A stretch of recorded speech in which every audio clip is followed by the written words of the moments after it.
మూసి ప్రక్షాళన జరగాలనా సుందరీకరణ జరగాలనా అనేటువంటి చర్చ వచ్చే ముందు అసలు నా ఉద్దేశంలో అయితే మూసి ప్రక్షాళన కంటే ముందు రేవంత్ రెడ్డి మూతి ప్రక్షాళన జరగాలి నా ఉద్దేశంలో అయితే.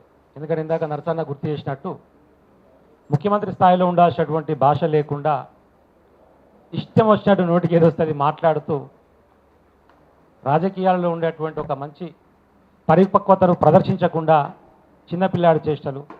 ఇది నేను చెప్తున్న మాట కదా, ఆయన్నే చెప్పింది. ఏమని చెప్పిందంటే, నేను చేస్తున్నటువంటి కార్యక్రమాల వల్ల ప్రజలు ఇబ్బంది పడుతుంటే, నాయకులు ఇబ్బంది పడుతుంటే నాకు దాంట్లో మజా వస్తుంది, షాడిస్ట్ లెక్క అనిపిస్తుంది నాకు అని ఆయన చెప్పిన మాట. నేనేం చెప్తాను అంటే ఉద్దేశం ఏంది ఇక్కడ అంటే, రేవంత్ రెడ్డి ఒక షాడిస్టు, రేవంత్ రెడ్డి ఒక సైకో. అది ఆయన చెప్పినటువంటి మాటనే నేను చెప్తున్నది కాదు, దయచేసి మళ్ళీ మళ్ళీ చెప్తున్నాను. ఆ సైకో అటువంటి షాడిస్ట్ లాంటి ఒక మెంటాలిటీతో నియంతృత్వ ధోరణితో తీసుకున్నటువంటి నిర్ణయాలు ఎట్లా ఉంటాయంటే ప్రజలని విధ్వంసం చేసే విధంగానే ఉంటాయి. దానికోసం ఆ మాట నేను ఈ సందర్భంలో గుర్తు చేస్తున్నాను. మూసి ప్రక్షాళనకు ఎవరు వ్యతిరేకం కాదు. పోయినటువంటి ప్రభుత్వంలో నేను కూడా శాసనసభ్యునిగా ఉన్నా, కేసీఆర్ గారు ముఖ్యమంత్రిగా ఉన్నారు, కేటీఆర్ గారు మంత్రివర్యులుగా ఉన్నారు. వారి ఆధ్వర్యంలో దాదాపు 16,000 కోట్ల రూపాయలతోని మూసి రివర్ డెవలప్మెంట్ ఫ్రంట్ను పెట్టుకున్న తర్వాత దానికి చైర్పర్సన్గా సుధీర్ రెడ్డి గారు అప్పుడు ఎమ్మెల్యే గారు ఉండే. ఆ 16,000 కోట్ల రూపాయలతోని మూసీకి సంబంధించినటువంటి ప్రక్షాళన ఎట్లా చేయాలనేటువంటిది ఒక ప్రాజెక్ట్ రిపోర్ట్ తయారు చేసుకున్నాం. ఈరోజు మేము అడుగుతున్నది కూడా ప్రధానంగా ఏంటంటే సింపుల్ పాయింట్, 16,000 కోట్ల రూపాయలతో చేయగలిగేటువంటి అవకాశం ఉన్నప్పుడు దానిని ఏకంగా 1,50,000 కోట్ల రూపాయలకు పెంచవలసినటువంటి పరిస్థితి దేనికి వచ్చింది, దేనికి పెరిగింది, దానికి కారణం ఏంది అంటే 16,000 కోట్ల నుంచి 1,50,000 కోట్లకు చేరుకుందంటేనే దీంట్లో కుట్ర దాగి ఉన్నది, దీంట్లో స్కామ్ దాగి ఉన్నది, దీంట్లో నీ వ్యక్తిగతమైనటువంటి వాంఛ దాగి ఉన్నది. నీ యొక్క సీటుని నిలుపుకోవడం కోసం ప్రతి నెలా చెల్లించాల్సినటువంటి ముడుపులు ఏదైతే ఉన్నాయో ఆ ముడుపులని సృష్టించుకోవడం కోసం ఒక కొత్త ప్రాజెక్ట్ని రూపకల్పన చేసి దాంట్లోకి వెళ్ళి ముడుపులను తీసుకొని వచ్చి అధిష్టానానికి చెల్లించుకొని నీ సీటును కాపాడుకోవాలి, అధిష్టానానికి చెల్లించుకొని కేరళ ఎన్నికలకు ఇవ్వాలి, అధిష్టానానికి చెల్లించుకొని తమిళనాడు ఎన్నికలకు ఇవ్వాలి, అధిష్టానానికి చెల్లించుకొని బెంగాల్ ఎన్నికలకు ఇవ్వాలి. భారతదేశం మొత్తంలో ఉన్నటువంటిది కాంగ్రెస్ ప్రభుత్వం. కర్ణాటకలో, తెలంగాణ, సరే హిమాచల్ ప్రదేశ్ చాలా చిన్న రాష్ట్రం, దాని కాడ వచ్చేది లేదు సచ్చేది లేదు. కాంగ్రెస్తో ఉన్నాయన కూడా శివకుమార్ నేను ఏమిటి ఇస్తాను ఊరికే నాకు అర్థం కాదు, నన్ను ముఖ్యమంత్రి చేసి తర్వాత ఆలోచిస్తా అని చెప్పేసి ఆయన చేసింది. మిలిగింది ఒక తెలంగాణ ప్రభుత్వం. ఎక్కడ ఏ సమస్య వచ్చినా సరే కాంగ్రెస్ పార్టీకి సంబంధించినటువంటి ఫైనాన్స్ ఆర్గనైజ్ చేయాల్సినటువంటి బాధ్యత రేవంత్ రెడ్డి మీద పెట్టి ఇక్కడి నుంచి పైసలు పంపాలి. ఇందాక చెప్పినట్టుగా తెలంగాణ అనేది ఏటీఎం అయిపోయింది. ఆ క్రమంలో జరుగుతున్నటువంటి రెండు పెద్ద కుట్రలు, ఒకటి మూసి ప్రక్షాళన పేరుతోని, రెండు హిల్ట్ పాలసీ పేరుతో ఏదైతే ఇండస్ట్రియల్ భూములని జోన్ కన్వర్షన్ చేసి వాళ్ళకి అమ్ముకునే వెసులుబాటు కల్పించడం కోసం తీసుకున్నటువంటి నిర్ణయం ఉన్నది ఏదైతే ఉన్నదో దాని మీద, అదే సందర్భంలో మూసి ప్రక్షాళన, బ్యూటిఫికేషన్ ఏదైనా కావచ్చు, దీంతో తీసుకున్నటువంటి ఈ రెండింటి మీద వారి యొక్క టార్గెట్ మినిమం ఇక్కడి నుంచి ఒక 75,000 కోట్లు, అక్కడి నుంచి ఒక 75,000 కోట్లు, మినిమం 1,50,000 కోట్ల అవినీతికి అంగరంగ వైభవంగా అధికారికంగా ఎవరికి చిక్కకుండా, ఎవరికి దొరకకుండా రాజ్యాంగబద్ధంగా పరిపాలనకు లోబడి ఏ విధంగా 1,50,000 కోట్ల రూపాయల స్కామ్ చేయొచ్చో దానికోసం రూపకల్పన చేసినటువంటి ఇవి రెండు పాలసీ. ఒకటి హిల్ట్ పాలసీ, ఒకటి మూసీ సుందరీకరణ. చెప్పినటువంటిది ఏంటంటే 16,000 కోట్ల రూపాయలతోని మూసీ సుందరీకరణ అని చెప్పేసి బీఆర్ఎస్ ప్రభుత్వంలో కేటీఆర్ గారు, కేసీఆర్ గారు చేసినప్పుడు ఫస్ట్ వాళ్ళు అడిగింది ఏంటంటే మూసీ సుందరీకరణ చేద్దాము, అసలు ఎంత పొడుగున్నది, ఎక్కడ కలుషితమవుతున్నది, దీని మీద సమగ్రమైనటువంటి రిపోర్ట్ కావాలని చెప్పేసి ఆ రోజు కేటీఆర్ గారు కేవలం 3 నెలల సమయం మాత్రమే అడిగారు.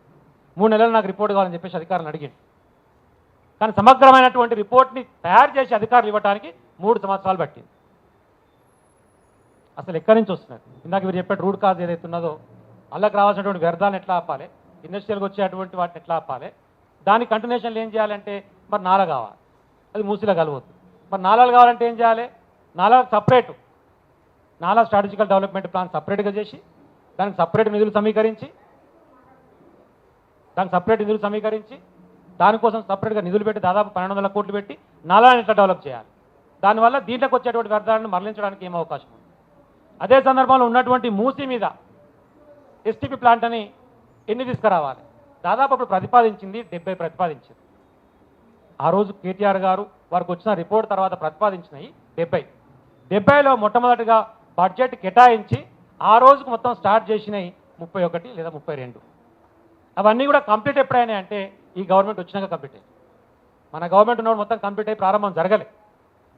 కానీ రావాల్సినటువంటి ఫండ్స్ ఏదైతే చివరి దశలో ఉన్నప్పుడు వాటికి ఇచ్చి ఫండ్స్ ఆ 31ని కంప్లీట్ చేసేసి పోయి కొబ్బరికాయ కొట్టి ఓపెన్ చేయొచ్చు. కానీ 2 సంవత్సరాలుగా పని చేయట్లేదు. నిన్న మొన్న కొన్ని ఓపెన్ చేసాం, ఒక 5-6 మొన్న ఒక రోజు ఓపెన్ చేసాం. చాలా తక్కువ అమౌంట్ కావాలి, వాటిని ఇచ్చేసేస్తే ఆ 31 స్టార్ట్ అయిపోతాయి. 31 స్టార్ట్ అయితే ఏమవుతుంది, ఎస్టీపీలు సివరేజ్ ట్రీట్మెంట్ ప్లాంట్ స్టార్ట్ అయితే మూసి కొద్ది మేరకు శుద్ధి చేయబడుతుంది. అది ఒకవేళ శుద్ధి అయిందనుకో ఆల్రెడీ మంచిగానే వస్తున్నాయి కదా, వాటరు వాసన రావట్లేదు కదా, శుద్ధి చేసిన తర్వాత వాటర్ వస్తున్న తర్వాత మళ్ళీ 1,50,000 కోట్ల పైసలు ఎందుకు అని చెప్పేసి ప్రజలు అడుగుతారు. కాబట్టి అది జరుగుతుంది.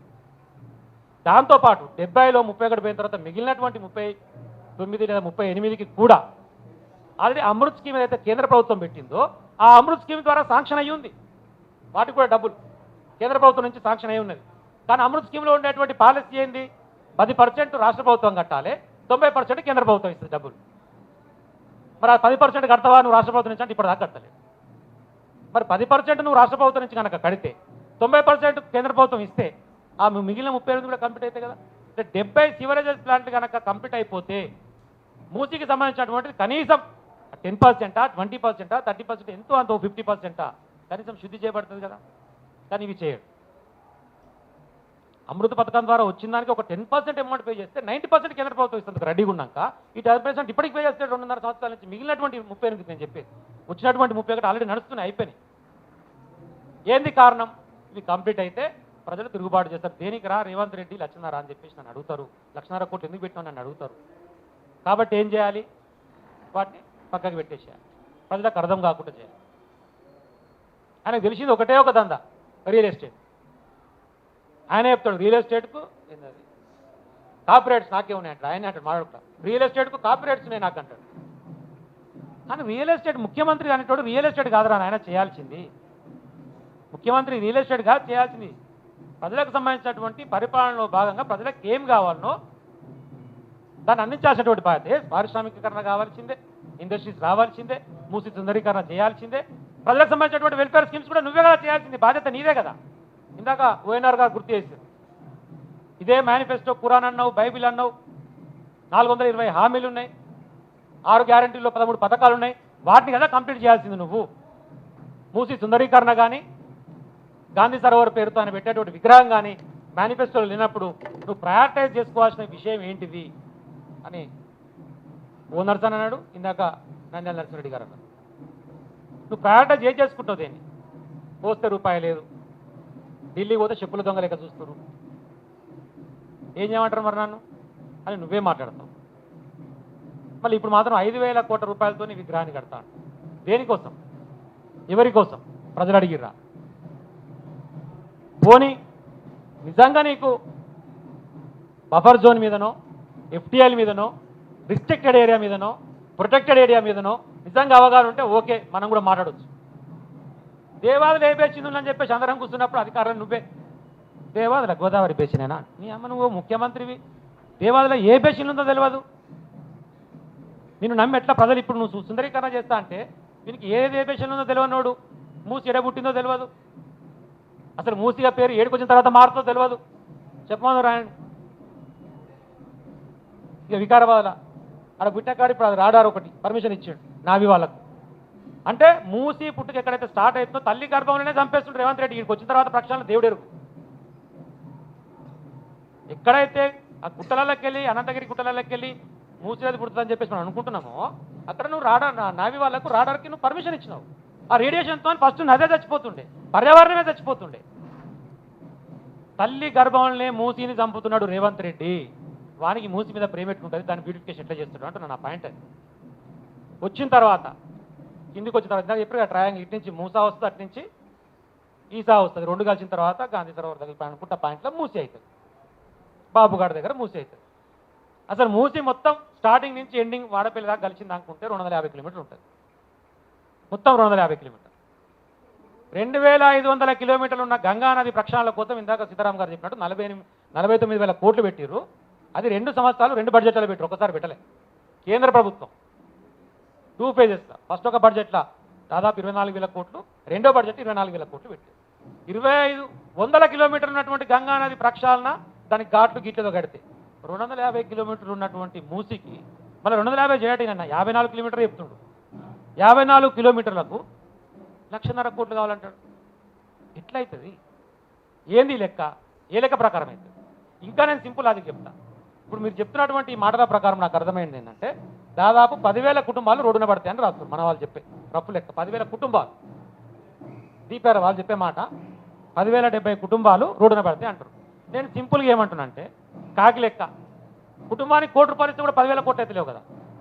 నీ 1,50,000 కోట్లల్లా కుటుంబానికి ₹1,00,00,000 దండం పెడతారు పక్కన జరుగు ఇక్కడ కట్టుకుంటా అని అడిగితే కూడా 10,000 కోట్లు అయితే లేవు. మరి 1,50,000 కోట్లు దేనికి అవుతున్నాయి? 1,50,000 కోట్లకు లెక్క అయితే ఉండాలి కదా. నాకు ఎంత ఆలోచన దొరకలేదు. దేనికి అవుతున్నాయి రా నాయన? మరి 10,000 కోట్లు అవుతున్నాయి. అదే అంట దొరకకుండా చేస్తుంది. ఫస్ట్ నేనే చెప్తే కదా. ఇప్పుడు రాజ్యాంగబద్ధంగా పరిపాలన ప్రకారము 1,50,000 కోట్ల అవినీతి ఎట్లా చేయాలనో మంచిగా ప్లాన్ చేసుకొని చేస్తున్నాడు. అది కుట్ర. 16,000 కోట్లలో అయిపోయే దాంట్లో ఈ ఎస్టీపీలు ఉన్నాయి, నాలా స్ట్రాటజీస్ ఉన్నాయి, రోడ్ స్ట్రాటజీస్ ఉన్నాయి, ఫ్లైఓవర్స్ ఉన్నాయి, 15 వంతెనలు ఉన్నాయి. 15 వంతెనలు ఏంటంటే ఆ వంతెనలు కూడా మూసి మీద ఈస్ట్ వెస్ట్ కలుపుతందుకు ట్రాఫిక్ సమస్యను నియంత్రిస్తేందుకు 15 వంతెనలు కట్టి ఆ వంతెనలు కూడా check dams, nothing but road dams అంటాం. అంటే మా కిందికి వాటర్ ఆపుతుంది, పైన రోడ్డు ఉంటుంది. ఎందుకు అంటే వచ్చినటువంటి వ్యర్థాలను ఆపడానికి ట్రీట్మెంట్ చేయడానికి ఈజీగా ఉంటుంది. ఒకవేళ వరద ఎక్కువ వచ్చినా కూడా వాటిని తట్టుకోవడానికి కింది ఇమీడియట్గా ఇబ్బంది కాకుండా ఉండడం కోసం పనికొస్తుందని చెప్పేసి 2 అంశాలను దృష్టిలో పెట్టుకొని మనం పెట్టుకున్న 16,000 కోట్ల అది కూడా ఉన్నాయి. 15 వంతెనలు ఉన్నాయి, ఈ 80 సివరేజెస్ ప్లాంట్లు ఉన్నాయి, స్ట్రాటజిక్ నాలా డెవలప్మెంట్ ప్లాన్ ఉంది, స్ట్రాటజిక్ రోడ్ డెవలప్మెంట్ ప్లాన్ ఉంది. ఇవన్నీ దీంతో పాటుగా ఏదైతే పైన ఉన్నటువంటి క్యాచ్మెంట్ ఏరియాను పెంచుకోవడం వల్ల ఆ క్యాచ్మెంట్ ఏరియాలో పడ్డటువంటి వాటర్ నదిలోకి రావడం వల్ల నది ప్రవాహం పెరుగుతుంది. ఆ ప్రవాహం ఎప్పుడు ఉండడం వల్ల శుద్ధీకరణ జరుగుతున్నటువంటి మన వాళ్ళు చెప్పారు. క్యాచ్మెంట్ ఏరియాలో కూడా దాదాపు మొత్తం కబ్జాకు గురైపోతుంది. నీకు పడ్డటువంటి వాటర్ అసలు మూసికి చేరే పరిస్థితి కనపడతలేదు. ఆ మూసి కానుకొని ఆదిత్య బిల్డర్స్ కడుతున్నాడు. ఇప్పుడు ఆయన మూసిలే కడుతున్నాడు. మూసిలో కడితే ఆ నుంచి ఓ రోజు కేటీఆర్ గారు అందరం కలిసిపోతుంటే బండ్ల చూసి ఇదేని మొత్తం మూసిలే కడుతున్నారు. వారే మంత్రి. విచిత్రం ఏంటంటే వారే మంత్రి, మున్సిపల్ మంత్రి. అంటే పర్మిషన్ ఉన్నట్టు సార్ వచ్చినట్టు అట్టే పర్మిషన్ ఇస్తారు. ఎవరిచ్చి పర్మిషన్ అని చెప్పి ఆఫీస్కి పోయిన తర్వాత మొత్తం ఫైల్ తెప్పించుకొని ఇంత అన్యాయంగా పర్మిషన్ ఎట్లిస్తారని చెప్పి పర్మిషన్ క్యాన్సిల్ చేసి హెచ్ఎండీ నుంచి పర్మిషన్ వచ్చింది. హెచ్ఎండీ నుంచి పర్మిషన్ వస్తే ఆదిత్య బిల్డర్స్ దాన్ని కేటీఆర్ గారు ఆఫీస్కి ఫైల్ తెప్పించుకొని క్యాన్సిల్ చేసిన దాన్ని మళ్ళీ ప్రభుత్వం వచ్చిన తర్వాత ది గ్రేట్ బట్టి విక్రమార్క గారు ఉప ముఖ్యమంత్రి గారు ఆ పర్మిషన్ ఇప్పిస్తేందుకు అందులో పార్ట్నర్షిప్ తీసుకొని ఆదిత్య బిల్డర్స్ పర్మిషన్ ఇచ్చి మళ్ళీ కడుతున్నారు. మరి ఎట్లున్నట్టురా నీకు మూసి మీద ప్రేమ? నీ ముఖ్యమంత్రికి మూసి మీద ప్రేమ లేదు, నీ ఉప ముఖ్యమంత్రికి మూసి మీద ప్రేమ లేదు. కానీ మూసి సుందరీకరణ అని చెప్పేసి మేము చేస్తూ ఉంటే ప్రక్షాళన చేస్తూ ఉంటే నల్గొండ వాళ్ళు అడ్డం పడతారు, లేకపోతే నల్గొండ వాళ్ళకి ఇబ్బంది అవుతుంది, లీడర్ మాట్లాడతారు. నా కాన్ఫిడెన్స్ లేకుండా తుంగతుర్తి నియోజకవర్గంలో చాలా పారుతుంది. పైనుంచి వచ్చేటువంటి బిక్కేర్ వాగు మూసి కలిసిన తర్వాత చాలా దూరం పారుతుంది. మూసికి అవతల పక్క ఉంటుంది, నా కాన్ఫిడెన్స్ మూసికి ఇవతల పక్క ఉంటుంది. 10 సంవత్సరాలు ఎమ్మెల్యేగా నేను అక్కడ వ్యవహరించిన, అక్కడ ఉన్నటువంటిది కూడా తెలుసు. కానీ వాస్తవాలని పక్కకు పెట్టి వాస్తవాలను వక్రీకరించి వీరు చేస్తున్నటువంటి ప్రయత్నం ఏదైతే ఉందో అది మాత్రం శుద్ధ తప్పు. ఎందుకంటే సింపుల్ ఆ ఇచ్చినటువంటి డిజైన్ ఏదైతే ఇప్పుడు ప్రాజెక్ట్ రిపోర్ట్ తయారు చేయమని ఇచ్చారు కదా, డిపిఆర్ తయారు చేయమని ఇచ్చినటువంటి సంస్థ, ఆ సంస్థ కూడా 160 కోట్ల రూపాయలతో బ్లాక్ లిస్ట్లో ఉన్నది. ఏం పేరు అది? మెయిన్ హార్టా? 160 కోట్ల రూపాయలతోనే బ్లాక్ లిస్ట్లో ఉన్నటువంటి సంస్థకు ఈ బ్లాక్ మెయిలర్ గారు ఇచ్చిండు డిజైన్ చేయమని చెప్పి. అట్లా అంటే దాన్ని అర్థం చేసుకోవాల్సింది ఏంటంటే వానికి అనుకూలంగా వ్యవహరించి వానికి కావాల్సిన రీతిలో ఎవడైతే ప్లాన్ చేసి ఇస్తాడో వాడిని పెట్టుకున్నాడు. వాడు ఓడుంటాడు. దొంగకి ఇంకోటి సహకరించాలంటే వాడు దొంగే కావాలి కదా. కాబట్టి బ్లాక్ లిస్ట్ ఉన్నటువంటి దొంగను దొరాడుకొని వచ్చి ఆ డిపిఆర్ తయారు చేయమని చెప్పి అప్పచెప్పిండు. 3,000 ఎకరాలు ఆడ ఉన్నటువంటి మరి ఇమ్లివాన్ని ఏం చేయాలి, ఆడ ఉన్నటువంటి రేస్ కోర్స్ని ఏం చేయాలి, ఆడ ఉన్నటువంటి హైకోర్టుని ఏం చేయాలి. ఇప్పుడు ఇమ్లివాన్ అయితే మరి మూసిల్నే ఉంటుంది, అందరూ తెలిసి చిన్న పని చూస్తున్నాం. ఫస్ట్ నువ్వు దాని కదా కులగొట్టాల్సింది. మరి మధు పార్క్ కాడికి పోయినా బాగానే ఉంది. అసలు ఈయనకు అవగాహన ఏంటంటే ఎప్పుడైతే బఫర్ జోన్ అనేటువంటిది పెట్టుకున్నారో ఆ అపార్ట్మెంట్ కట్టే నాటికి ఉన్నటువంటి బఫర్ జోన్ 12 మీటర్లే ఉంది. గవర్నమెంట్ రూల్ ప్రకారంగా 12 మీటర్ల బఫర్ జోన్, అది 12 మీటర్ రోజు పెట్టే కట్టుకోరు. నువ్వే పర్మిషన్ ఇచ్చినావు. నా తెలిసి చంద్రబాబు నాయుడు గవర్నమెంట్ ఉన్నప్పుడు ఇచ్చిన పర్మిషన్ అది. గవర్నమెంట్ పర్మిషన్, నువ్వు ఇన్ ద సెన్స్ సిస్టమ్ కదా, నువ్వా నేనన్నది కాదు. కానీ కంటిన్యూస్ ప్రాసెస్లో గవర్నమెంట్ పర్మిషన్ ఇచ్చింది. తర్వాత కాలంలో కిరణ్ కుమార్ రెడ్డి ముఖ్యమంత్రిగా ఉన్నప్పుడు జీవో నెంబర్ 7 తీసుకొని వచ్చి బఫర్ జోన్ 50 మీటర్లు చేసిండు. కిరణ్ కుమార్ రెడ్డి ముఖ్యమంత్రిగా ఉన్నప్పుడు బఫర్ జోన్ 50 మీటర్లు అంటూ ఒక జీవో నెంబర్ 7 ఇచ్చింది. తెలంగాణ రాష్ట్రం ఏర్పడ్డ తర్వాత కేసీఆర్ గారి ప్రభుత్వంలో కూడా రాష్ట్రాలు విడిపోయినాయి కాబట్టి ఉమ్మడి ఆంధ్రప్రదేశ్ రాష్ట్రంలో ఉన్నటువంటి ఆ జీవోని అడాప్ట్ చేస్తూ మనం 168 జీవో ఇచ్చినాం. దాన్ని అడాప్ట్ చేసుకుంటూ 168 జీవో ఇచ్చినాం. మనం కూడా 50 మీటర్లే బఫర్ జోన్ అని చెప్పినాం. ఇవన్నీ ఎప్పుడు జరిగినాయి? 12 తర్వాత జరిగినాయి. 12 తర్వాత జరిగినప్పుడు ఏముంటుందంటే ఇప్పుడు కట్టుకునేటువంటి కొత్త నిర్మాణాలకు అది వర్తిస్తుంది తప్ప నువ్వు దాని పాత నిర్మాణానికి చూపించుకోలేకొడతా అంటే ఎట్లయితుంది? రేపు పొద్దుగాల అధికారం మారిన తర్వాత నేను 5 సంవత్సరాలు ఒక రూల్ కొత్తది పెట్టేసి 100 గజాల జాగాలు 50 గజాలు కట్టాలని నేను అంటా. అంటే అన్నిల మీద పడి 50 గజాలు కూడా కొట్టాలి. ఇంకా ఏ నియమము ఏ చట్టము ఎప్పుడు తీసుకొచ్చినా అది ఎట్లుంటుంది అంటే ఏ రోజైతే తీసుకొచ్చి నువ్వు యాక్ట్ పాస్ చేసుకో బిల్లు పాస్ చేసుకొని గవర్నర్ సంతకం తీసుకొని యాక్ట్గా రూపాంతరం చెందుతుందో దాని తర్వాతనే అమల్లోకి వస్తుంది. కాదు ప్రాస్పెక్టివ్ ఎఫెక్ట్ అవుతుంది. గతానికి ఎఫెక్ట్ కాదు, భవిష్యత్తుకి ఎఫెక్ట్ అవుతుంది ఏ చట్టమైనా సరే. కానీ మరి నువ్వు ఇవాళ తీసుకొని వచ్చి 50 మీటర్ల బఫర్ జోన్ అనుకుంటున్నాం కాబట్టి కూలగొట్టాలంటే నీకంటే ముందున్నటువంటి పర్మిషన్ పోనీ మరి కూలగొట్ట అక్కడ ఏం చేస్తున్నావు? మళ్ళీ ఆడ గాంధీ బొమ్మ ఆనే కడతా అంటు. మరి మధు పార్క్ అపార్ట్మెంట్కి ఏమో బఫర్ జోన్ ఉంటుంది, మరి గాంధీ బొమ్మకు ఉండదా బఫర్ జోన్? పోనీ ఇందాక చెప్పినటువంటి ఓంకారేశ్వరి కడతా అంటున్నావు, నదిలో కడతా అంటున్నావు, మొత్తం నదిలనే కడతా అంటున్నారు. మరి గుడికి లేదా బఫర్ జోన్? నదిలనే కడతా అంటున్నావు కదా. అంటే ఏంది ఇక్కడ జరుగుతున్నటువంటి కుట్ర అంటే ఏదైతే కార్పొరేట్ సంస్థలతోని ములాఖాత్ అయి వాళ్ళని మెప్పించడం కోసం ఇంత సమీకరించి మీకు ఇస్తా. ఇందాక మీరు చెప్పారు కదా నైట్ లైఫ్ అన్నట్టుగాను ఎంటర్టైన్మెంట్ అమ్యూజ్మెంట్ పార్క్ అన్నట్టుగాను ఏదో ఒక పేరుతో డెవలప్ చేస్తా అంటుంది కదా. ఇందాక చెప్పారు ప్రొఫెసర్ గారు సబర్మతి పోయి వచ్చినాను. సబర్మతిలో కూడా ఇదే మీరు అన్న 14% డెవలప్మెంట్ వాళ్ళ దగ్గర డబ్బులు తీసుకొని డెవలప్మెంట్ చేసి రెస్టారెంట్ బిల్డప్ చేసి తర్వాత పిల్లల పార్కులు బిల్డ్ చేసి తర్వాత పార్కింగ్ ఏరియాలు బిల్డ్ చేశారు కదా. ఈరోజు ఇప్పుడు యాజ్ మనం పోయి చూద్దాం. అక్కడ ఒక్క రెస్టారెంట్ ఓపెన్ లేదు. ఎందుకు బంద్ చేస్తున్నావు అంటే ఒకడు వస్తలేడు, ఒకడు తింటూ లేడు. సబర్మతి అని పెట్టి డెవలప్మెంట్ అన్నారు, ఇక్కడ రెస్టారెంట్ కట్టారు, అక్కడ కంపు కొడుతుంది, వచ్చి తింటాడు అన్న చెప్పినట్టు. ఇక మన చికెన్ వాసన వస్తుంది కదా గల్లిచ్చినది కేసులో మురికి కంపు కొడుతున్నట్టుగానే నువ్వు రెస్టారెంట్ మంచిగానే చేసినావు. సబర్మతిలో వాసన వస్తుంది, కింద పార్కింగ్ వాళ్ళు ఉన్నారు. ఆ పార్కింగ్ వాడు పాడుకుంటాడు, ఇంత అమౌంట్ ఇస్తా గవర్నమెంట్ కింద పాడుకుంటాడు. మనకు వర్కౌట్ కావాలి, అసలు వస్తలేడు. పార్కింగ్ నట్టుకోవాలి, పార్కింగ్ లాట్లు బంద్, పిల్లల అమ్యూజ్మెంట్ పార్కులు బంద్, అట్లనే ఉన్నటువంటి రెస్టారెంట్స్ అదైతే అనుకుంటున్నాడు అవన్నీ కూడా బంద్ అయిపోయాయి. ఇదే సబర్మతి మీద చేసే డెవలప్మెంట్ గురించి నేను చెప్తున్నా. సార్ చెప్పిన దాన్నే గుర్తు చేసి చెప్తున్నా. ఈ రోజు మీరు కనుక్కోండి, ఈరోజు యాజ్టీస్గా అవన్నీ బంద్ అయిపోయినాయి. అంటే అక్కడ వర్కౌట్ కాలేదు, కళ్ళ ముందర కనపడుతున్నది ఎక్స్పెరిమెంట్. మన అమ్యూజ్మెంట్ పార్కు, నైట్ లైఫ్, క్లబ్బులు తీసుకొచ్చి పబ్బులు తీసుకొచ్చి జనాలు ఎగిరి దుంకమని చెప్పి అన్న చెప్పినటువంటి భాగవతుల రూపంలో చేసేందుకు ప్రయత్నం చేయలేదు. మనం చేసింది 10,000 కోట్లతో ఏంటంటే ఓన్లీ 15 వంతెనలు, అదేవిధంగా కావాల్సినటువంటి నాలా strategy plan, road strategy plan, sewerage treatment ప్లాంట్లు, అట్ ది సేమ్ టైం మూసీకి ఇరువైపులా గ్రీనరీ పెంచుకుంటూ ట్రాఫిక్ని నిరోధించడం కోసం అవకాశం ఉన్నటువంటి రోడ్లను డెవలప్మెంట్ చేసుకోండి. ఇవన్నీ 16,000 కోట్లు వచ్చినాయి. ఇవన్నీ ఎందుకు ఎక్కువైనాయంటే ఆయన నైట్ లైఫ్ అంటుంది కాబట్టి ఎక్కువైంది.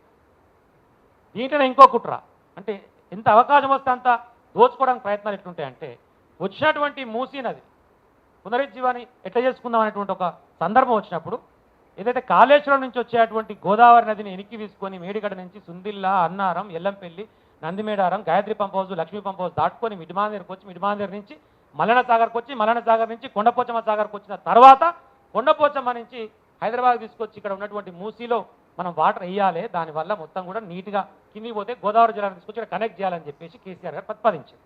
ఆ ప్రతిపాదకమైనటువంటి ఖర్చు కేవలం 1,200 కోట్లు. కొండపోచమ్మ సాగర్ నుంచి తీసుకొని వచ్చి ఇక ఉన్నటువంటి మూసీలో వేయడానికి అయినటువంటి ఖర్చు మనం ప్రతిపాదించినటువంటి ప్రాజెక్ట్ ఖర్చు విలువ 1,200 కోట్లు. అది బై గ్రావిటీ ఏం చేసిన పని లేదు. కానీ ఆడికెళ్ళి పెడితే బాగలేదు, డైరెక్ట్ మల్లన సాగర్ నుంచే తీసుకొని వద్దాం, మల్లన సాగర్ నుంచి తీసుకొని వస్తే బాగుంటుందని చెప్పేసి ఈ దాన్ని ప్రాజెక్టు డిజైన్ మార్చి మల్లన సాగర్ నుంచి తీసుకొని వచ్చి 7,200 కోట్లు చేశారు ప్రాజెక్ట్ వర్క్. 11,000 1,200 కోట్ల లోపల అయిపోయేది 7,200 కోట్లు చేసిరు. అయితే నర్సన్ అనేది ఏంటంటే ఇంకా మళ్ళీ 11,000 ఏమో చేసిరు అంటుండు. అది నేను అప్డేట్ కాలేదు. మరి నాకు తెలిసి అయితే 7,200 కోట్ల దగ్గరనైతే ప్లాన్ ఉన్నది. అంటే ఒక 6,000 కోట్ల రూపాయలు మళ్ళీ పెంచింది. దేనికి పెంచింది? అది మెగా ఉంది. గమ్మత్ ఏంటంటే ప్రాజెక్టు ఈయన కూర్చొని తయారు చేయడు, లేకపోతే ఇంజనీర్లను కూర్చోబెట్టుకొని చూడడు, లేకపోతే ప్రభుత్వ అధికారులను కూర్చోబెట్టుకొని చూడడు. ఆ మెగా కృష్ణారెడ్డి అంటూ ఇంటికాడ కూర్చొని తయారు చేసుకొని వచ్చి ఇస్తే ఇది సంకం పెట్టి అప్రూవల్ చేస్తాడు. ఆ ప్రాజెక్ట్ ఎక్కడ ఉంటుందో కూడా తెలియదు, ఎట్లుంటుందో కూడా తెలియదు, ఎట్లా వస్తుందో కూడా తెలియదు. ఆల్రెడీ కొండపోతామని దగ్గరకు ఉన్నది 1200 కోట్లతో అయిపోతుంది అన్నప్పుడు మల్లన్న సాగర్ నుంచి ఎందుకు పెడుతున్నావు? సింపుల్ ప్రశ్న. దీనికి ఇప్పటివరకు ఎవరు సమాధానం చెప్పారు. డిపిఆర్ అయిపోయింది అనేమో మనం అంటున్నాం నర్సన్న. అంతకుముందుకు ఒకసారి ఏమో గవర్నమెంట్ వెబ్సైట్లో పెడతాడు 1,00,000 కోట్లని. ఏమైందా 1,00,000 కోట్లు అంటే ఎవరన్నా 1,00,000 కోట్లని అంటే మీకు గవర్నమెంట్ వెబ్సైట్ ఉందిరా అంటే తెగార్తలకు డిలీట్ చేస్తాడు. శ్రీధర్ బాబు ఆయన ఒకటి చెప్తాడు, ఎవరు చెప్పారు 1,00,000 కోట్లు అని చెప్పి అని. బట్టి విక్రమార్క మాడితే ఆయన ఒకటి చెప్తాడు. ఫైనల్గా కూడా ఈ ప్రాజెక్ట్ వరకు ఇంత అని చెప్పేసి ఒక కొలిక్కి వచ్చినప్పుడు దాని మీద డిస్కషన్ వచ్చినప్పుడు ఏం చేయాలంటే అసెంబ్లీలో కానీ ఇక్కడ కానీ ఫస్ట్ ఆ ప్రాజెక్టు డిపిఆర్ని టేబుల్ ప్లేస్ చేయాలి. టేబుల్ మీద ప్లేస్ చేసి అందరు సభ్యులకు ఇచ్చి ఇది మా డిపిఆర్, దీని మీద మీకు ఏమైనా సందేహాలు ఉంటే మాట్లాడరు అనాలి. ఇప్పటివరకు వరకు చెప్తలేరు బయటికి డిపిఆర్. ఆన్లైన్లో పెట్టవచ్చు కదా, నువ్వేం దొంగ పని చేస్తలేవు కదా, పబ్లిక్ డొమైన్లో పెట్టాలి కదా. నువ్వు దొంగ పని చేస్తలేవు, లంగ పని చేస్తావు, ఎందుకు పెడతలేవు? ఏంది కారణం? దాన్ని అర్థం చేసుకోవాలి.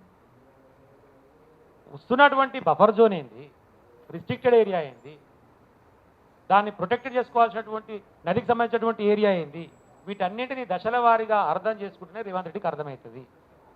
నాకు నచ్చలేదు కాబట్టి ఈ కాలనీని తీసేస్తా, నాకు నచ్చింది కాబట్టి ఈ కాలనీ గుంజుకుంటా, ఇట్లా కాదు కదా చేయాల్సింది డెవలప్మెంట్ అనేది. కేసు గ్రీన్ ట్రిబ్యునల్ కూడా ఆశ్రయించారు, కార్తిక్ రెడ్డి గారే పోయారు, కేసు నడుస్తున్నది, పెండింగ్ ఉన్నది, వస్తుంది జడ్జిమెంట్. గ్రీన్ ట్రిబ్యునల్స్ కూడా చూసుకుంటే మూకో. ఎందుకు చెప్తున్నా అంటే మొదటిసారి ముఖ్యమంత్రి ఉన్నప్పుడు చంద్రబాబు నాయుడు ఇష్టం వచ్చినట్టు ఇసుక తవ్వకాలు చేస్తే, శాండ్ మైనింగ్ ఇష్టం వచ్చినట్టు చేస్తే గ్రీన్ ట్రిబ్యునల్ కేసేస్తే గ్రీన్ ట్రిబ్యునల్ చంద్రబాబు నాయుడు గవర్నమెంట్కు 150 కోట్ల ఫైన్ వేసింది. 150 crores ఫైన్ చంద్రబాబు నాయుడు మొదటిసారి ముఖ్యమంత్రి ఉన్నప్పుడు. అదే పట్టిసీమ కాడ మళ్ళీ అదే శాండ్ మైనింగ్ చేస్తే అదే చంద్రబాబు నాయుడుకి 120 కోట్ల ఫైన్ వేసింది గ్రీన్ ట్రిబ్యునల్. మరి ఈయన రేవంత్ రెడ్డికి ఏమేస్తో చూద్దాం, మనం కూడా వెయిట్ చేద్దాం. అంటే లీగల్గా కొట్టాల్సినటువంటి బ్యాటిల్ నడుస్తూనే అట్ ది సేమ్ టైం పబ్లిక్కి ఇవన్నీ విషయాలు అర్థం కావు కాబట్టి సింపుల్ లాజిక్లా నేను మంచి చేస్తా అంటే మనం వద్దట్టం అన్నట్టుగా ఒకటి క్రియేట్ చేసేటువంటి ప్రయత్నం చేస్తుంది. ఒక లంగతనాన్ని, మోసాన్ని, నేను ఏదో మంచి చేయబోతుంటే ఏదో కేటీఆర్ వద్దంటుండు, నేను ఏదో మంచి చేయబోతుంటే ఏదో బీఆర్ఎస్ వద్దంటుంది అనేటువంటి ఒక కుట్రాపూరితమైనటువంటి వాక్యాలు బయటికి తీసుకొస్తున్నాడు. కానీ అది వాస్తవం కాదు. 16,000 కోట్ల రూపాయలతో మనం చేసినప్పుడు ఒక్కటంటే ఒక ఇల్లు కూడా తీసే పరిస్థితి లేకుండే, ఎవరు నిర్వాసితులు అయ్యే పరిస్థితి లేకుండే. అటువంటిది నువ్వు 1,00,000 కోట్లకు పోయినప్పుడు, ఇంకా అధునాతనంగా చేసినప్పుడు, ఇంకా అద్భుతంగా చేసినప్పుడు వాళ్ళకి ఇంకా లబ్ధి జరగాలి. అటువంటిది వాళ్ళ నిర్వాసితులు ఎందుకు చేస్తున్నావు అనేది మన పాయింట్. ఇంకో పాయింట్ ఏం చెప్తున్నాడు, ఇస్తే డబల్ బెడ్రూమ్ ఇస్తా అన్నాడు. ఇందాక మనోడు ఒక మంచి పాయింట్ చెప్పాడు. చిన్న చిన్న కుటుంబాలు, ఒకటే ఇంత 4 కుటుంబాలు ఉంటాయి. చిన్న తండ్రి ఒక్కడే, 4 కొడుకులు పెళ్ళిళ్ళు అయినాయి, ఇప్పుడు 4 కుటుంబాలు అయినాయి. నువ్వు ఐలు కొట్టి ఒక డబల్ బెడ్రూమ్ ఇస్తా అంటున్నావు, మరి మిగతా 4 ఎక్కడ పోవాలి? 4 కుటుంబాలు అన్నట్టు ఇప్పుడు అవి ఒకటి కాదు, మరి మిగతా 4 ఎక్కడ పోవాలి? వాడు చిన్న ఇంట్లో వాడు ఒక రూమ్ మీద అడ్జస్ట్ చేసుకుని బతుకుడు. నువ్వు ఇచ్చే డబుల్ బెడ్రూమ్లో ఉంటే ఒకడు ఉంటాడు, తప్పి 2 ఉంటారు, మిగతా 3 ఎక్కడ పోవాలి? ఈ సమస్య ప్రధానమైనది. ఇది తప్పి ఇంకోటి ఏమంటున్నాడు, మీకు ఇబ్బంది కలగకుండా నేను టీడీఆర్ ఇస్తా అంటున్నాడు, ట్రాన్స్ఫరబుల్ డెవలప్మెంట్ రైట్స్ ఇస్తా అంటున్నాడు. ఇంకా పెద్ద మోసం అది. సో ట్రాన్స్ఫరబుల్ డెవలప్మెంట్ రైట్స్ ఏందో ఇవన్నీ అర్థం కాదు ఇప్పటివరకు. నీ పుణ్యాన నువ్వు ఏమాత్రం వచ్చినావో ఆ షండాల ముఖం వేసుకొని కానీ దయా మొత్తం హైదరాబాద్ సంగనాకపోయింది రియల్ ఎస్టేట్. అసలు బిల్డింగ్ కడుతూనే లేడు, ఇంకా బిల్డింగ్ మీద ఇంకో ఫ్లోర్ కట్టమంటాడు నేను టీడీఆర్ తీసుకొని. అసలు బిల్డింగ్లే కడతలేరా నాయన అంటే, ఇప్పుడు నేను ఒకవేళ 10 ఫ్లోర్లు కడితే నేను ఒక 2 ఫ్లోర్లు ఎక్స్ట్రా డీవియేషన్ పోయి కట్టుకోవడానికి టీడీఆర్ కొనుక్కొని వేసుకోవాలి. అసలు 10 ఫ్లోర్లు కడతలే లేడా, ఇంకా 12 ఫ్లోర్లు కట్టాలి. అంటే నీకు టీడీఆర్ పేరుతోని నీకు ఇచ్చేసి ఒక సర్టిఫికేట్ ఇచ్చి నీ నెలకి ఎలగొడితే నా పని అయిపోతుంది, ఇంకా తర్వాత నీ సావు నువ్వు సావు.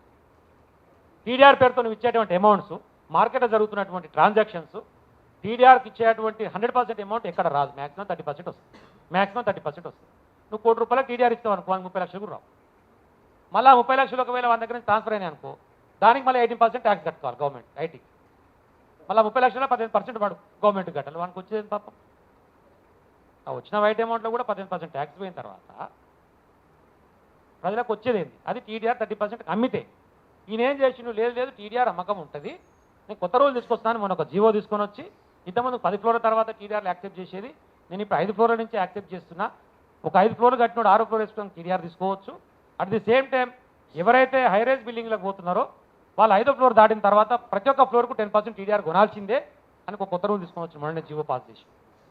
దాని వెనుక కుట్ర ఏంటంటే 2.5 సంవత్సరాలుగా రేవంత్ రెడ్డి ప్రభుత్వం వచ్చిన తర్వాత ఒక్కటి అంటే ఒక్కటి కూడా టీడీఆర్కి సంబంధించినటువంటి ప్రొసీడింగ్ రిలీజ్ చేయలేదు, ఒక్కటి కూడా చేయలేదు.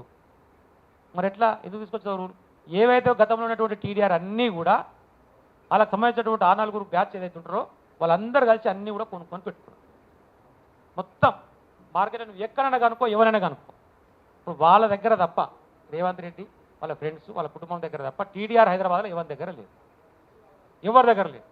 కాబట్టి వాళ్ళని అందరినీ ముందే హింటిచ్చి అన్ని మీరు కొనుక్కోర్రా అని చెప్పి వాళ్ళని బాగుపరచడానికి జీవో తీసుకోవచ్చు. అంటే ఏ పని చేసినా వాడు ఒక పని ఆలోచన చేసిన మైండ్లో అంటే 100% దాని వెనక స్వప్రయోజనం ఉంటుంది. ఇంకా వేరే పని ఉండనే ఉంటుంది. పబ్లిక్ కోసం ఆలోచన చేసి ఇది ప్రజలకు పనికొస్తుందనే ఆలోచన ఒకటంటే ఒకటి లేదు. జరుగుతున్నటువంటి ఈ చర్చలు ప్రజల దృష్టికి సమగ్రంగా చేరాలంటే ఇప్పుడు నరసన చేసే ప్రయత్నం మంచిది. చాలా రోజుల నుంచి డిస్కస్ చేస్తుండు, మనం పెట్టాలి, మనం మాట్లాడాలి, చాలా విషయాలు చాలా మందికి చెప్పొస్తలేదు. కొంతమందికి తెలియకపోవచ్చు, కొంతమందికి తెలిసిన ప్రజెంటేషన్ ఇవ్వరాకపోవచ్చు.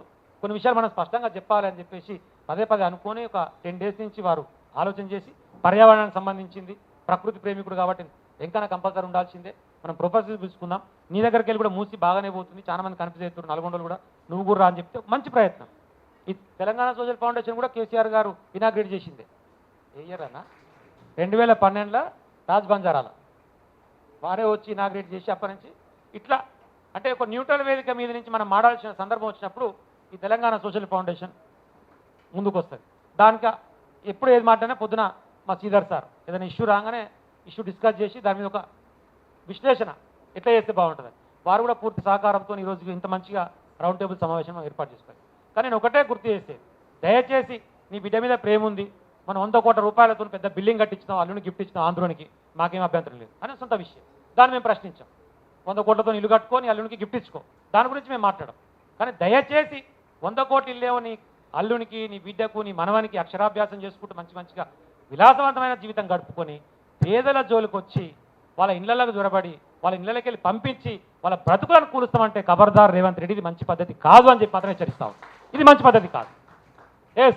నీ అల్లునికో నీ బిడ్డకు కట్టించావు కదా 100 కోట్ల రూపాయల బిల్డింగు, మా వాళ్ళకు కూడా కట్టి, లేకపోతే ఇప్పుడు నేను చెప్పినా కదా మనిషికి 1 కోటి రూపాయలు ఇస్తే కూడా 10,000 కోట్లు కాబట్టి అసలు నాకు ఇప్పటివరకు అర్థమైతే నేను ఖర్చు ఎక్కడ పోతుంది, ఏం చేస్తారండి, ఎడికెళ్ళి తీసుకొస్తున్నాను.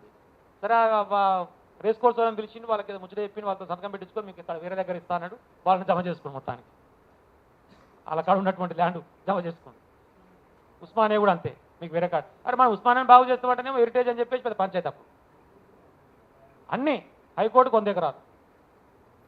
ఇదంతా దేనికోసం జరుగుతుంది అంటే కార్పొరేట్ వ్యవస్థలో జరగబోతున్నటువంటి అతిపెద్ద ఘరానా మోసం, మహాత్మా పేరుతో జరుగుతున్నటువంటి మహామోసం, మహాత్మా పేరుతో మహామోసం. దయచేసి దాన్ని ప్రజలకు అర్థమయ్యేటట్టుగా చెప్పి ఎక్కడ ఏ సందర్భం వచ్చినా గోరెడ్డి వారు చెప్పినట్టు, ప్రొఫెసర్ గారు చెప్పినట్టు, శ్రీధర్ అన్న చెప్పినట్టు మన వంతుగా మనం స్పందించాలి.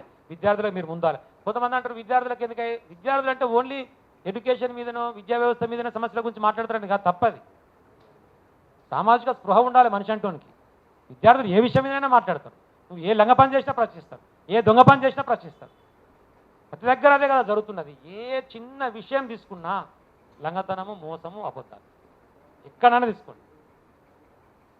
కాబట్టి దయచేసి జరుగుతున్నటువంటి పరిస్థితులను అవగాహన చేసుకొని సందర్భం వచ్చినప్పుడు అందరం ప్రశ్నిస్తూ అక్కడ ఉన్నటువంటి ప్రజలకు ఎవరైతే బాధితులు ఉన్నారో, నిర్వాసితులు ఉన్నారో వాళ్ళకి అండగా నిలబడి ముందుకు సాగాలి, ప్రభుత్వాన్ని ప్రశ్నించాలి. దీన్ని వెనక్కి తీసుకునేంత వరకు నిజమైనటువంటి డిపిఆర్ ఇచ్చి వాళ్ళకి ఇబ్బంది కలగకుండా చేసేటువంటి ఏ శుద్ధీకరణ అయినా, ఏ సుందరీకరణ అయినా సరే మేమందరం సహకరిస్తామని చెప్పి వినయపూర్వకంగా విజ్ఞప్తి చేస్తూ సెలవు. జై తెలంగాణ.